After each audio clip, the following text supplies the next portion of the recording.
শুভ সকাল বন্ধুরা। আজ 2 মে শনিবার।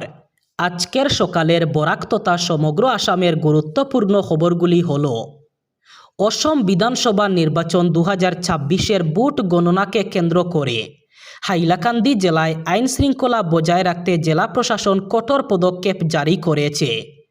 জেলা কমিশনার অভিষেক জৈন ভারতীয় নাগরিক সুরক্ষা সংহিতা 2023-এর 163 ধারার অধীনে নিষেধাজ্ঞামূলক আদেশ জারি করেছেন। নির্বাচন কমিশন আগামী 4 মে ভোট গণনার দিন হিসাবে ঘোষণা করেছে। ওই দিন হাইলাকান্দির সরকারি BMHS স্কুল প্রাঙ্গণে ভোট গণনা হবে। ভোট গণনার সময় যাতে জনশান্তি বিঘ্নিত না হয় সেজন্য জেলা কমিশনার 163 ধারায় বেশ কিছু নিষেধাজ্ঞা জারি করেছেন, যা কার্যকর থাকবে 3 মে বিকেল 5টা থেকে 6 মে ভোর 5টা পর্যন্ত। গভট BMHS স্কুলের 100 মিটার ব্যাসার্ধে 5 অথবা তার বেশি ব্যক্তির জমায়েত সম্পূর্ণ বন্ধ। কোনো ধরনের আতশবাজি, ফটকা অথবা শব্দ রাসায়নিক প্রভাব সৃষ্টি করতে পারে এমন বস্তু বহনকারী ব্যবহার বন্ধ। আগ্নেয়াস্ত্র, গোলাবারুদ, বিস্ফোরক, দা, লাঠি, ধনুক, বাণ সহ যে কোনো বিপজ্জনক অস্ত্র বহন অথবা প্রদর্শন বন্ধ। স্কুটার অথবা মোটরসাইকেলে পিলিয়ন রাইডিং করে চলাচল নিষিদ্ধ করা হয়েছে নির্দিষ্ট এলাকায়। সেই সাথে স্লোগান দেওয়া, দেওয়াল অথবা যানবাহনে পোস্টার লাগানো অথবা লিখন সম্পূর্ণ বন্ধ ঘোষণা করা হয়েছে। আবারও খারাপ খবর, এবার দেশ জুড়ে বাণিজ্যিক LPG সিলিন্ডারের দাম 1 লাফে প্রায় 1000 টাকা বাড়ল। একই সঙ্গে 5 কেজি ওজনের গরুয়া ছোট সিলিন্ডারের দামও বেড়েছে 261 টাকা। বাণিজ্যিক সিলিন্ডারের দাম বৃদ্ধির সরাসরি প্রভাব পড়বে রেস্তোরাঁ, হোটেল, বেকারি এবং অন্যান্য ছোট বড় ব্যবসায়। একই সময়ে ছোট সিলিন্ডারের দাম বৃদ্ধির জেরে পকেটে আঁচ পড়বে পরিযায়ীদের। তবে গড়ে ব্যবহৃত 14 কেজি ওজনের LPG সিলিন্ডারের দামে কোনো পরিবর্তন হয়নি। অপরিশোধিত তেলের দাম বৃদ্ধি এবং পশ্চিম এশিয়ার ভূ রাজনৈতিক উত্তেজনা, এ নিয়ে দাম বাড়তে থাকছে LPG সিলিন্ডারের। পরিযায়ী শ্রমিকদের জন্য 5 কেজি ওজনের LPG সিলিন্ডার চালু রয়েছে শহর এলাকায়। প্রসঙ্গত, গ্যাস সিলিন্ডারের সংযোগ পেতে গেলে ঠিকানা সংক্রান্ত নথি জমা দিতে হয়, তবে পরিযায়ী শ্রমিকদের জন্য তা কঠিন হয়ে পড়ত। এই আবহে সরকার ছোট সিলিন্ডার চালু করেছিল। যে কোনো পরিচয়পত্র দেখিয়েই এই ছোট LPG সিলিন্ডার কিনা যেতে পারত। এদিকে 1 মে থেকে মুম্বাই, দিল্লিতে 19 কেজি LPG সিলিন্ডারের দাম 993 টাকা বেড়েছে। কলকাতায় বেড়েছে 994 টাকা। পশ্চিমবঙ্গে বিধানসভা নির্বাচনের ভোট পর্ব মিটে গেছে, গণনা এখনও বাকি। তবে তার আগেই অশান্তি। খাস কলকাতার বুকে ক্ষুদিরাম অনুশীলন কেন্দ্রে স্ট্রংরুমে EVM চুরির অভিযোগ উঠল। সেখানে অসুরক্ষিত অবস্থায় EVM পড়ে রয়েছে এবং বহিরাগতরা ভিতরে ঢুকছে বলে অভিযোগ তুলে তৃণমূল একটি ভিডিও ফুটেজও প্রকাশ করেছে তারা। সে নিয়ে তৃণমূল প্রার্থী কুণাল ঘোষ, শশী পূজারা ধর্নায় বসেন। সেখানে পৌঁছান বিজেপির তাপস রায় এবং সন্তোষ পাঠক। তাপসকে দেখে জয় বাংলা স্লোগান উঠে, পাল্টা জয় শ্রীরাম স্লোগান তুলে বিজেপি। এতে উত্তেজনা ছড়ায়। উত্তর কলকাতার 7টি বিধানসভা কেন্দ্রের EVM রয়েছে ক্ষুদিরাম অনুশীলন কেন্দ্রের ওই স্ট্রংরুমে। তৃণমূল যে CCTV ফুটেজ প্রকাশ করেছে তাতে বেশ কয়েকজনকে দেখা যায়, তার মধ্যে মহিলাও ছিলেন। EVM নিয়ে তারা কিছু করছেন বলে দেখা যায় ভিডিওতে। গৌরব গগৈ, অখিল গগৈ এবং লুরিনজ্যোতি গগৈয়ের দল একজোট হয়ে প্রতিদ্বন্দ্বিতা করলেও তাদের ম্যাজিক যে কোনো কাজে আসছে না, তা বুথ ফেরত সমীক্ষার সম্ভাব্য ফলাফলে নিশ্চিত হয়েছে। কেননা সমীক্ষার সম্ভাব্য ফলাফলে স্পষ্ট বলা হয়েছে, রাজ্যে বিজেপির নেতৃত্বে আবার NDA সরকার গড়বে। এমনকি প্রার্থী হিসাবে 3 গগৈয়ের ক্ষেত্রেও বুথ ফেরত সমীক্ষার সম্ভাব্য ফলাফলে হতাশার খবর বয়ে নিয়ে এসেছে। সমীক্ষার সম্ভাব্য ফলাফল বলছে, যোরহাট কেন্দ্রে কংগ্রেস প্রার্থী গৌরব গগৈয়ের পরাজয়ের সম্ভাবনা বেশি। খুয়াং কেন্দ্রে লুরিনজ্যোতি গগৈ এবং শিবসাগরে অখিল গগৈয়ের ক্ষেত্রে 50-50% বলা হয়েছে। অর্থাৎ অখিল এবং লুরিনজ্যোতি জিততেও পারেন, আবার পরাজয়ের সম্ভাবনাও রয়েছে। যোরহাট কেন্দ্রে বিজেপি প্রার্থী হিতেন্দ্রনাথ গোস্বামীর বিরুদ্ধে গৌরব গগৈকে দাঁড় করিয়ে চমক দিয়েছিল বিজেপি, কিন্তু শুরু থেকেই বিজেপি প্রার্থী গোস্বামীর পাল্লা ভারী ছিল।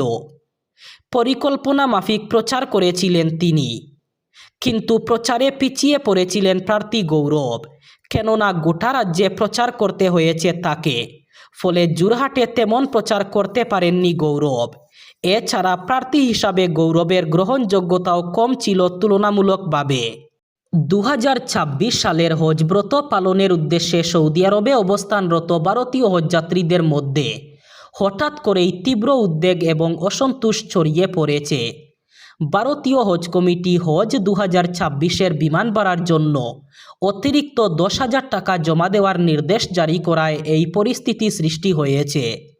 হজযাত্রীদের একাংশ জানিয়েছেন, বিমান টিকিট সংক্রান্ত প্রক্রিয়া সম্পন্ন করে ইতিমধ্যেই তারা মক্কা এবং মদিনায় পৌঁছানোর পর আচমকা এই অতিরিক্ত অর্থ জমা দিতে নির্দেশ সম্পূর্ণ অপ্রত্যাশিত। এতে বহু যাত্রী মানসিকভাবে বিপর্যস্ত হয়ে পড়েছেন এবং চরম দুশ্চিন্তার মধ্যে দিন কাটাচ্ছেন। হাজিদের অভিযোগ, অধিকাংশ হজযাত্রী বর্তমানে বিদেশে থাকায় নেট ব্যাংকিং ব্যবহারে নানা জটিলতা দেখা দিয়েছে। অনেকের ব্যাংক অ্যাকাউন্টের সঙ্গে যুক্ত মোবাইল নম্বর ভারতে সক্রিয় থাকলেও বিদেশে কার্যকর নয়, ফলে অনলাইনে অর্থ জমা দেওয়া কার্যত কঠিন হয়ে পড়েছে। রাজ্যে দিন দিন বেড়েই চলেছে হাতি মানুষের সংঘাতের ঘটনা। এবার নোয়াগাঁও জেলার কলিয়াবর এলাকায় বন্য হাতির আক্রমণে প্রাণ হারালেন এক শ্রমিক। নিহত শ্রমিকের নাম নরেন গোয়ালা। তিনি বুহাপাহাড় চা বাগানের বাসিন্দা বলে জানা গেছে। খবর অনুযায়ী মাছ ধরতে যাওয়ার সময় হঠাৎ করেই বন্য হাতির মুখোমুখি হন তিনি। মুহূর্তের মধ্যেই হাতিটি তাকে আক্রমণ করে গুরুতর জখম করে। ঘটনাস্থলেই মৃত্যু হয় তার।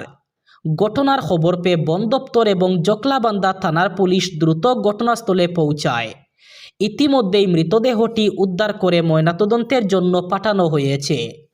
বাড়িতে যাদের রান্নার গ্যাসের পাইপলাইনের পাশাপাশি এলপিজি সিলিন্ডারও রয়েছে তারা সাবধান।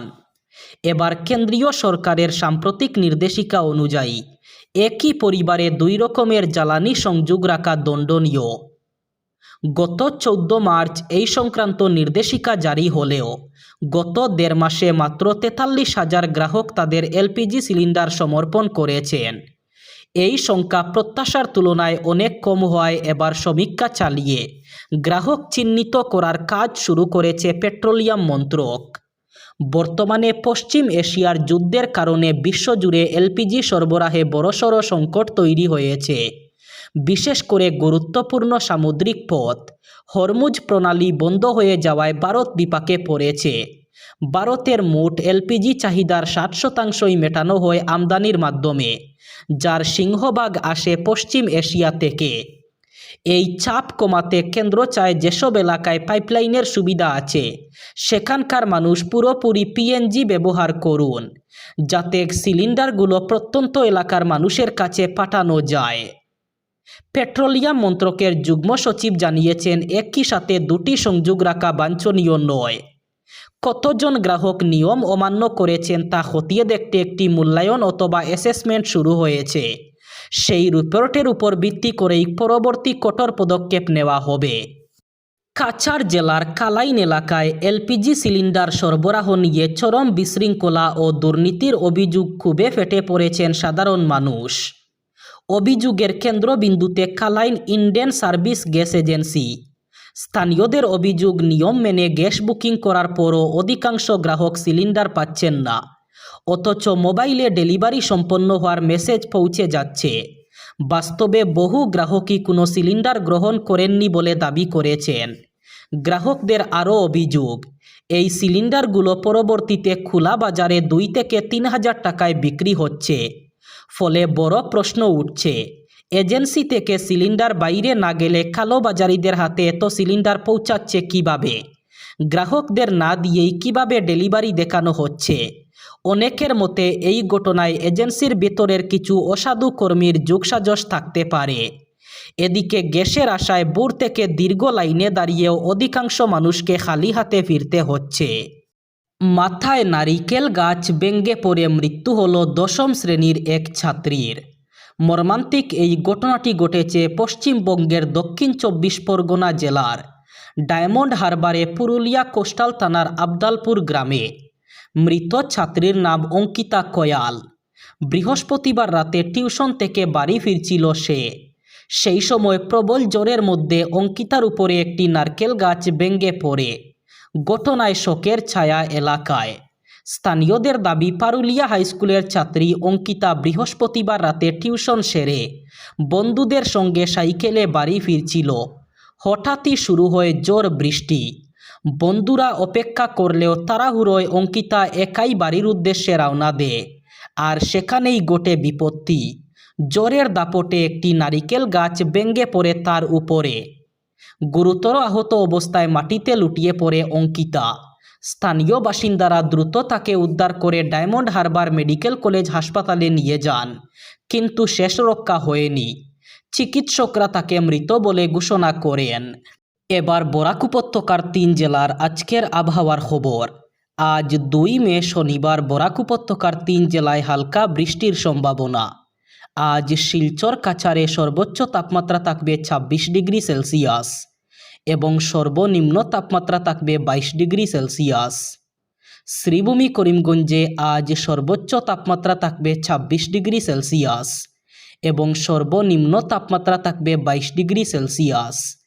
একইভাবে হাইলাকান্দি জেলায়ও আজ সর্বোচ্চ তাপমাত্রা থাকবে ২৬ ডিগ্রি সেলসিয়াস এবং সর্বনিম্ন তাপমাত্রা থাকবে ২২ ডিগ্রি সেলসিয়াস।